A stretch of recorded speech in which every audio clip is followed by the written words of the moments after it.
Welcome to Fashion Cycle, where we get to know a podcast where we get to know about new trends, emerging trends in fashion, how they gain popularity, and how this fashion eventually decline. I'm your host Lovina, and I'm so excited today to meet an esteemed team, our guest, who will tell us more about the fashion cycle. I'll pass the mic to our guests. Yes, good evening. I hope you are fine. My name is Alice Kioko, a fashion merchandiser, and I'm very excited for today's topic here. Hello, I'm Jintrudy Tekla, pattern maker and a fashion and design. Hello, I'm Chiriad Victorine, a fashion marketer, and I'm glad to be here today. Hello, I'm Millicent Sitati, a professional model, and I'm excited to be here. Hello, I'm Philemon Murimi, a fashion retailer. Thank you so much for the platform. Head over to you.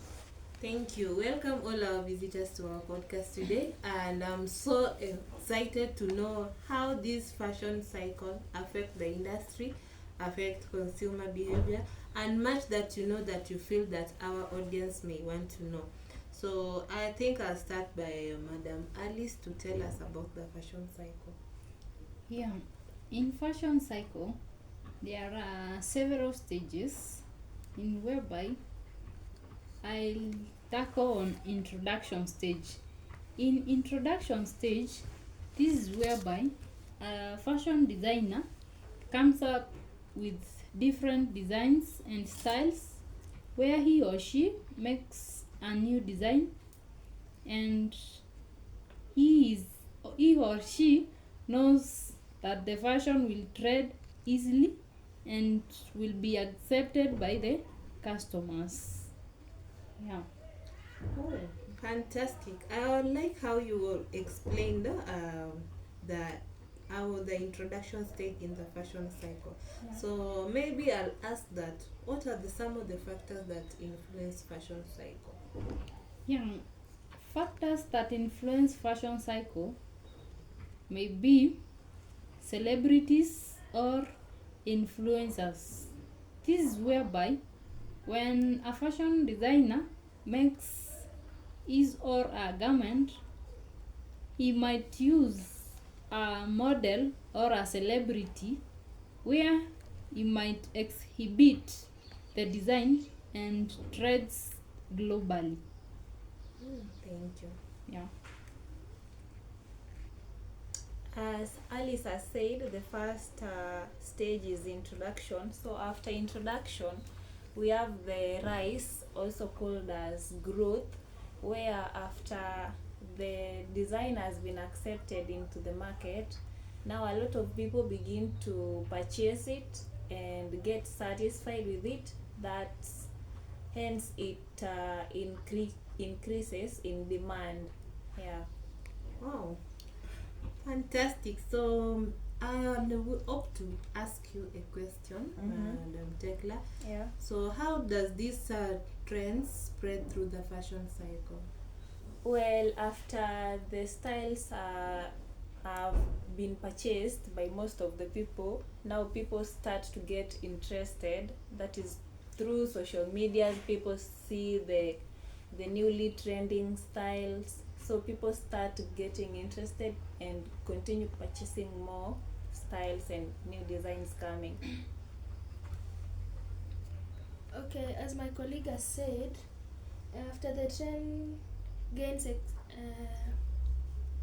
acceptance, also it will accelerate and become more popular. That is where the people have accepted the trend and it continues to grow and become popular. So, for me, thank you, Madam Lovina. Thank you again. And I'll speak about the impact on consumers' behavior.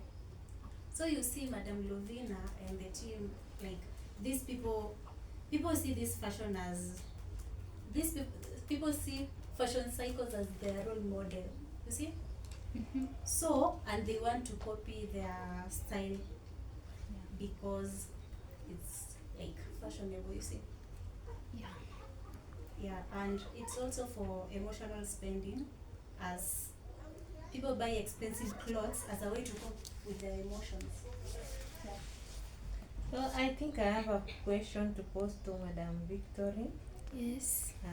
How can you identify? You all talked about trends, and you talk about rise stage, where you say that this is where these fashion trends gain acceptance in the market and the fashion industry, right? Yeah. So how can you identify these emerging trends?